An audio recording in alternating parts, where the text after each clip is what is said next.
Hey guys, what's going on? This is Roth, and very excited to be here with Richard Madden. Glad to be here. Thanks for having me. Talking a little Cinderella, where you are Prince Charming. Yeah. Little man we like to call Prince Charming.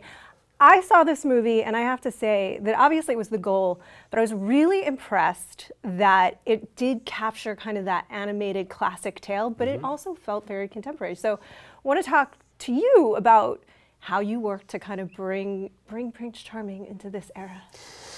Well, like in the old animation, he's only in 2 or 3 scenes. Right. Like we don't even get to know his name. So I kind of managed to like build something from scratch.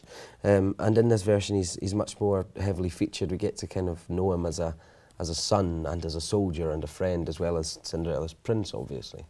Yeah, I thought that your relationship with the king, who's played by the amazing Jacobi, really brought a new element to this story because. And this is kind of a two-part question. One, I always think that it must be so hard as an actor to ground something and a character that's essentially an archetype, and who was just so good. But it helped, I thought, with Jacobi because he had such a good father. You understood why he would be such a moral young man. What's your take on that? Well, that's the thing, like Cinderella and the prince, like above anything else, they're a daughter and a son, and that's how we get to know them actually. And like I wanted to bring in like a sense of humour to this prince, and Derek has a great sense of humour, and he brought a sense of humour to the king. And so when I'm kind of basing my character on, you know, what his father is like and stuff like that, then it could bring all those elements in and actually kind of make it much more fun. And so the prince isn't just like overly earnest and stuff like that, you know. And when the film starts, he's been at war for a few years, so you get to see him kind of be a bit of a lad as well. Did you have really specific conversations with Kenneth Branagh about kind of what or did he just leave it to you? Oh no, we had like loads of conversations like to discuss, well, where's the prince been before the film starts? You know, the thing about Ken is so amazing about him that it could be Macbeth or Cinderella, and he puts as much detail into every element of it, which is great for me, especially when you're building a character that, you know, everyone already has an idea of who the prince is. And actually, we don't really know much about him. And with Ken, you can build it up from scratch and try and make a character that's interesting and intricate and got a lot more going on to him than just that kind of old-fashioned view of a knight in shining armour that comes in and saves the day. It's not like that.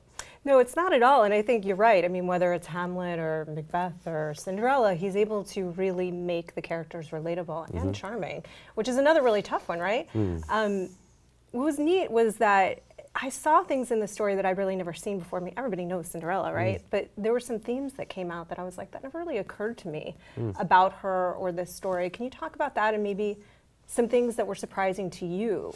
Well, like things I love that were new and different is things like Kate Blanchett playing the evil stepmother, and you get to know her backstory, so you get to know why she is the way she is, why she's mean, why she's evil in those ways.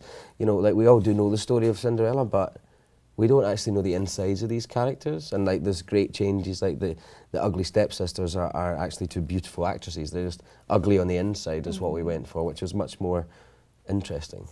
Kate Blanchett is amazing. Yes. And you all, I mean, it's a great cast, right? But she's like the perfect. I thought one of the reasons that I was able to relate to Cinderella a little more here was I understood why she could have compassion for her stepmother because I did too, as the audience member. Yeah. Whereas before I didn't. Did you find that yourself as a viewer? Yeah, I think that's what kind of takes you away with it is, you know, you understand what's happened to her in her life that makes her treat Cinderella in the way she does. It doesn't make it acceptable, but you understand it, so you kind of get your head in this character a bit. And those great moments that you see Cinderella with her father away from the stepmother, but the stepmother's overhearing what they're talking about, you can tell it must be really hard for her character, and thus you get to see her become meaner and meaner.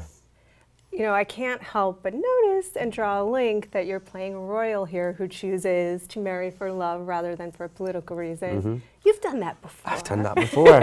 Although I met this girl in the woods, not on the battlefield, sawing someone's leg off. No. It's a bit more romantic. It's a bit more romantic and it has slightly better results. Yeah, a happy ending for a change, which is nice. Which must be nice. Thank you so much for coming in today. Cinderella is out in theaters on March 13th. It's awesome. It's really great. I was so surprised by how taken I was with it, to be honest with you. Yeah. So beautiful work as Prince Charming. Thank you so much for being with us today.